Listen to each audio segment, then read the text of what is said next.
Welcome back, everybody. I hope you had a really good week. I'm actually very surprised at how much I enjoy vlogging. So if you haven't noticed, I added a playlist for future vlogs and curious what you kind of want to know. If you're new here, I'm Jackie and I am a child and adolescent psychiatrist. I love what I do and I wanted to share that with the world and hopefully help people that are in their earlier stages of this journey to become a psychiatrist, or for those who are already psychiatrists and are interested in maybe doing a fellowship. I'm super excited because we are going to do our first video on The Queen's Gambit, one of my favorite shows of 2020. Even though I'm calling this a react series, maybe it's more of like commenting on a series. I think what would be a really good opportunity here during these reaction videos too is to talk about mental status exam, which is what the psychiatrists use as our form of the physical exam.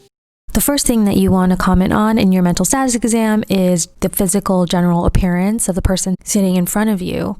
However, there's so many other components to the mental status exam, or what we call the MSE, orientation. Does the patient know where they are? What's their name? Their speech and language. For children specifically, you might want to make note of how the parent and child are interacting, if the kiddo is able to separate from the caregiver. If you want to, you can leave a comment down below of how you would describe the main character shown here in terms of physical or general appearance, knowing that she is 9 years old. And if this is helpful, just let me know, because then we can continue doing this for all the videos. You can make comments about their general appearance in terms of whether they seem the appropriate age. Do they look younger than their stated age, or do they seem older? How they're dressing, they're wearing a hoodie with sneakers, or they're wearing their school uniform. The way that a child dresses or the way that a person dresses can be very indicative. We also make a comment here in terms of whether they're well groomed or appearing a little disheveled. You can put your clothes down here. And your toothbrush can go right here, and any other personal items there. Oh, show it to me.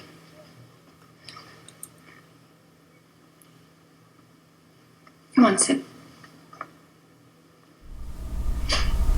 Okay, so there's so much that I want to comment about. There's so much I want to say about this one scene. So she's being brought into the room where all the girls sleep. She has all her things in just this one little bag, and she pulls out her teddy bear, which obviously the teddy bear is meaningful to her. This is something that we call like a transitional object. Transitional objects could be something that a child would be carrying around. I remember first learning about transitional objects because I had a young adult patient that I was following as a psychiatry resident, and every single time I would go into her room, she would have a new stuffed animal. To somebody else, obviously, this teddy bear wouldn't necessarily mean very much, but I'm assuming that this teddy bear meant a lot to Elizabeth. And when you watch this show, you'll see she kind of garners different transitional objects to help her basically transition from one place to the next with a little bit more comfort. So there's a lot to be said. And if you think about something in your life, you probably have been carrying around a transitional objects to help you move from one phase of your life to the next. It might be something that you will see when you are meeting patients at their most vulnerable. They might be carrying around their transitional object from childhood because it is a big source of comfort.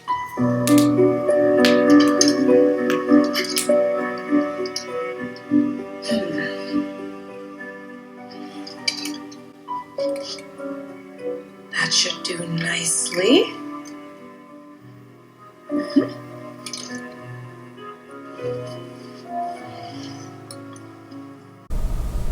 This transition is very interesting because she clearly has Beth. Whenever you meet a patient, you want to ask them, what do you prefer to be called?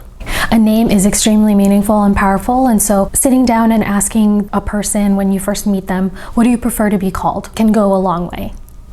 The montage where she cuts off her hair so that I assume it matches all the other children. There's just a lot of memories that are being erased here, especially if she does go by Beth. Now she goes by Elizabeth. In terms of transitioning the child to feel safest, it seems like their approach is to erase the previous life so that they are propelled forward. And propel is probably a very kind term for what they're doing. I know that at this moment all you're feeling is loss. But after grief brings you low, prayer and faith will lift you high. High enough for you to see a new path for yourself. I think, Elizabeth, you're going to find a much different life here, a better one than you might have had. And I'm sure that you and I are going to be good friends. Even in this scene right here, she is kind of telling her, I know all you're feeling is loss or grief, whatever she said. Kind of assuming that that is what Elizabeth or Beth is feeling. We don't really know. She hasn't actually even said anything, if you've noticed. And part of that could be the anxiety of when somebody's just gone through something traumatic and they're not speaking, you start feeling like you have to fill that space. And so check in with yourself. The truth is, we have no idea how Beth is feeling right now, and the only way to find out is to give her space. But right now, it seems like a lot of people are assuming that they know how she feels. Loss is a very common thing that most humans can really relate to. So this woman running an orphanage clearly has this conversation quite a bit.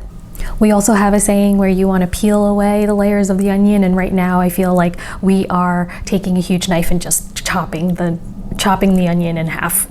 I think that's all that I'm going to comment for now, because that was already a lot. Stay tuned, because I'm definitely going to be reacting more to this series. Let me know if it's something interesting or you learned something new. That would be awesome for me to hear. I truly appreciate the feedback. Again, if you haven't given this series a watch yet, I highly recommend it. Maybe you watched the show already and you have a specific scene that you want me to comment on. Just let me know what episode, the timestamp if you have it, or just kind of a dynamic between two characters that you want me to specifically comment on, because that would be super fun. And if you haven't subscribed already, just want to let you know that I have a few other videos up on the channel already, part of the Choosing Psychiatry series, where I talk about how to become a psychiatrist and what the medical training looks like, as well as other fellowships that you might want to consider after general psychiatry residency. I'm also over on Instagram with the same name, Dr. Jackie, so add me on there. And if any of you want, you could send me some questions and we can address them in future Q&A videos. So until next time, everybody, have a really great week, and I'll catch you at the next video.